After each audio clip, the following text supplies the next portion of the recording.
He leaned over, trying to sneak a peek. The perfect... She shut the notebook. None of your business. He laid the rag on the bar. The perfect something. The perfect steak. That was it, wasn't it? You've got some secret recipe for the perfect steak. That's the way to a man's heart, you know. You think I'd try to capture a man by cooking? Well, you're wrong. He laid his palms on the edge of the bar. So, it does have something to do with a guy, doesn't it? She refused to take the bait. I didn't say that. A couple guys came into the bar and took a seat. We're not done talking about this, he said, his stormy gray eyes making contact with hers before he walked away. Oh, they were so done talking about it. Typical Bash, always up in her business. And he was definitely the wrong type of man for her. While Bash attended to his customers, she opened the notebook and checked her list. Yes, Bash was the perfect example of the wrong type of guy. She mentally ticked off all the items on her list that he didn't fit. He was divorced. He was a jeans and t-shirt kind of guy. And while he might look super hot in said jeans and t-shirt, it still counted against him. She wasn't sure he even owned a suit. As owner of the No Hope at All bar, he worked terrible hours. As a teacher, she worked during the day, and he worked afternoons and evenings. They'd never see each other.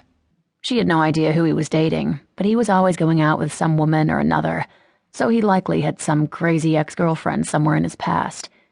She knew he was a beer and hard liquor guy, and his idea of fine dining was a burger and onion rings from Bert's.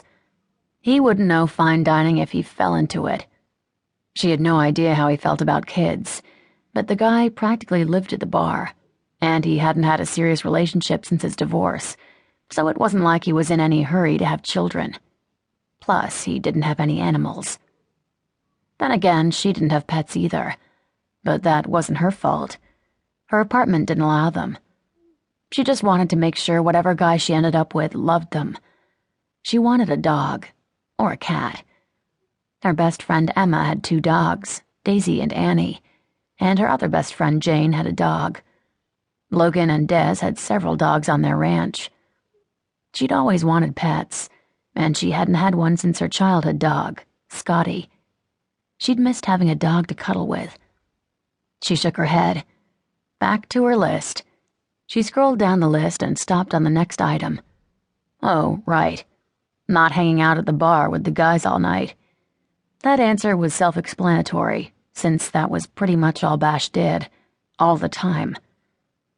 She knew he loved sports because there were several TVs set up at the bar, and Bash was always cheering for some team or another.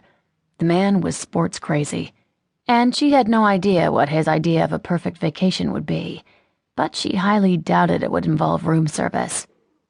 Bash had an ATV, and she knew he was an outdoorsy kind of guy. Whereas Chelsea was allergic to everything outdoorsy. Anything involving the outdoors typically meant you couldn't wear high heels, and Chelsea lived for her heels. See? They were not compatible in the least. Bash had failed everything on her list. She closed her notebook and tucked it back into her purse. Why was she even comparing Bash to her list anyway? It wasn't like he was remotely in the running. Even if there had been that night she and the girls had come here during the holidays, and maybe she had been a little on the inebriated side, and maybe Bash had whispered something in her ear that even several months later still made her blush hot, and still kept her up at night thinking about the perfect drink.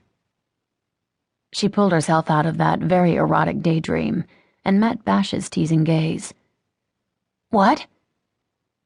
You're going to give me ideas for the perfect drink. That's what you were writing in your secret notebook, right? I know you like to challenge me. She sighed. Believe it or not, Bash, not everything is about you. He feigned a shocked look. It's not?